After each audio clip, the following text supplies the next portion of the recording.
Assalamualaikum warahmatullahi wabarakatuh. Perkenalkan, nama saya Bagas Rebung Santoso dari kelas 11 IPS 2, pelajaran sejarah peminatan.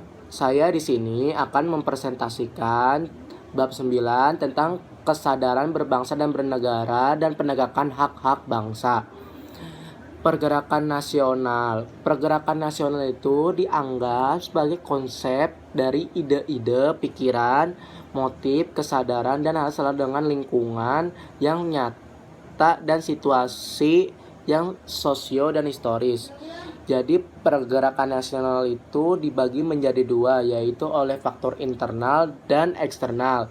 Lalu dibagi menjadi empat, yaitu ekonomi, sosial, kebudayaan, dan politik.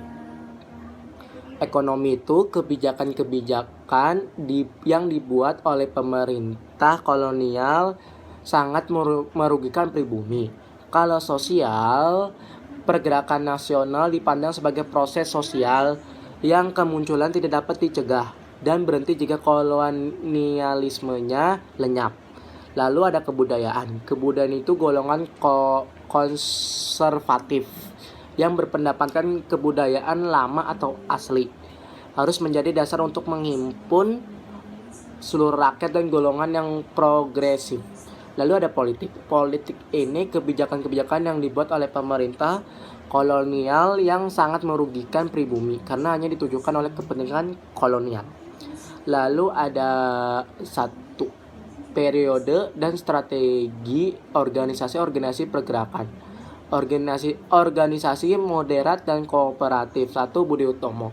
Pada tahun 1908, Budi Utomo didirikan oleh Dr. Wahidin Sudirohusodo yang menjadi pelopor pembangkit semangat bagi terbentuknya organisasi yang menghimpun dana beasiswa untuk golongan priai Jawa rendahan. Lalu ada Sarekat Islam. Pada 1911, organisasi jenis di Surakarta ini pendirinya yaitu pengusaha batik yang bernama Kyai Haji Samanhudi yang diberi nama Serikat Dagang Islam atau SDI di Surabaya. Sarekat Dagang Islam dipimpin oleh Hos Cokrominато dengan tujuan yang sama. Yang ketiga ada Muhammadiyah. Muhammadiyah didirikan oleh Kyai Haji Ahmad Dahlan di Yogyakarta pada tahun 18 November 1912 atas perjuangannya ialah Islam dan kebangsaan. Lalu ada organisasi kebangsaan. 1. Indis Partis.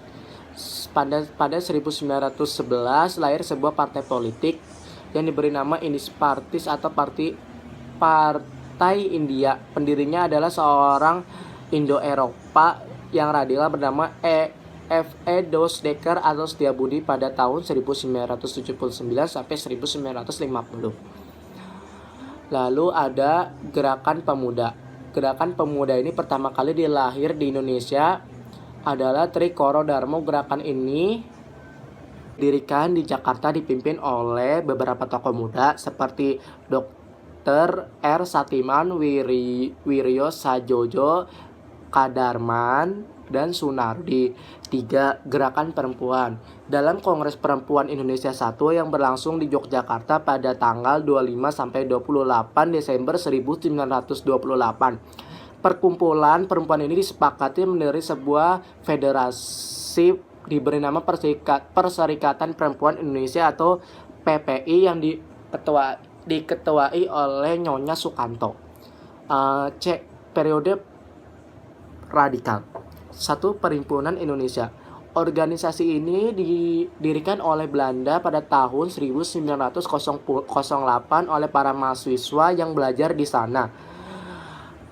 Pemerakarsanya adalah Sultan Kasajang Soripada dan R.M. Noto Sueroto.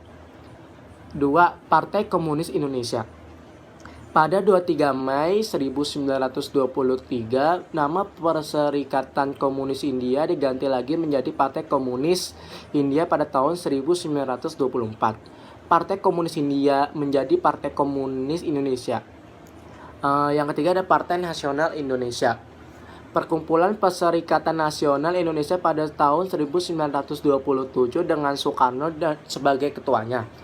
Di pemimpinnya lainnya yaitu Dr. Cipto Mangunkusumo, Dr. Anwari, Mr. Sartono, Mr. Iskak, Mr. Sunario, Mr. Budiarto, Dr. Samsi, dan Insinyur Soekarno. Yang periode bertahan itu ada satu partai Indonesia Raya atau Parindra. Kongres yang diadakan di Surakarta menghasilkan sebuah partai baru yang dinamakan Partai Indonesia Raya Parindra. Dengan ketua terpilih Dr. Sutomo, Kongres juga menetapkan Surabaya sebagai kantor pusat Parindra. Yang satu lagi periode bertahan itu 2, Gabungan Politik Indonesia atau GAPI. GAPI merupakan gabungan dari berbagai partai politik yang ada di Indonesia ini.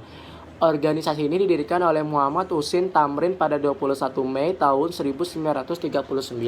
Sekian dari saya, kurang lebihnya mohon maaf. Assalamualaikum warahmatullahi wabarakatuh.